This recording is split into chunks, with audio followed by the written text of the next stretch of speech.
6 months before anyone saw a single frame of this movie, the internet had already decided it was going to fail, casting backlash, historical accuracy arguments. Even Elon Musk publicly accused Christopher Nolan of losing his integrity. And yet, tickets sold out within an hour of going on sale, a full year before release, before filming had even wrapped. Nobody has ever done that in Hollywood history. So now that the Odyssey is actually in theaters, actually being watched by real audiences, who was right? Here's what makes this project strange on paper. Nolan just won 7 Oscars for a 3-hour film about nuclear physics. His follow-up is a $250 million adaptation of a 2,800-year-old Greek epic, following Odysseus on his 10-year journey home after the Trojan War, battling the Cyclops, the Sirens, the witch goddess Circe, all building toward his reunion with his wife Penelope. But look at Nolan's actual career, and it fits. This is the guy who folds dreams inside dreams, collapses timelines, bends time itself. Give him mythology, and of course he treats it like a structural puzzle box instead of a bedtime story. Nolan said his biggest influence wasn't classic Hollywood sword and sandal epics. It was Emily Wilson's acclaimed modern translation of the poem, paired with the practical effects sensibility of stop-motion legend Ray Harryhausen. That's deliberate. He wanted myth that feels physically real, not CGI spectacle. And the production backs it up.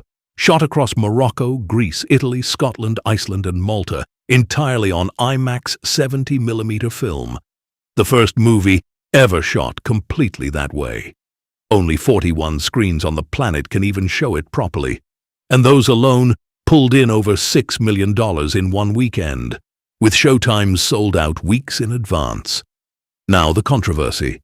The loudest backlash centered on Lupita Nyong'o's casting as Helen of Troy, with critics arguing it contradicted Homer's original description of her.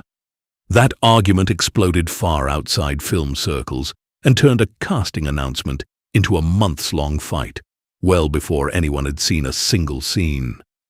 Nolan's response is worth hearing. He compared it directly to the backlash he got going into Batman Begins, and said plainly that pre-release arguments are always irrelevant, because nobody having them actually knows what the film is yet. So does the finished film settle it? Critically, yes.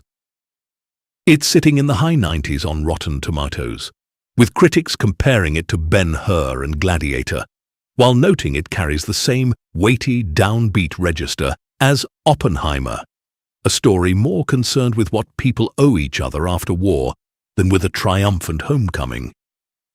And at the box office, despite a boycott campaign and months of review-bombed trailers, it opened strong and is currently in an extended theatrical run because Universal is confident in its legs. The controversy didn't kill this movie. If anything, it may have made more people curious enough to go see for themselves. Whether you loved the casting choices or hated them, Nolan proved something he's been proving for 2 decades. Audiences show up for his name alone. And this time, the loudest arguments online weren't loud enough to stop them. Have you seen it yet? Did it change your mind either way? Let me know in the comments. I read everyone. And if you want more breakdowns like this, the moment a major release drops, hit subscribe.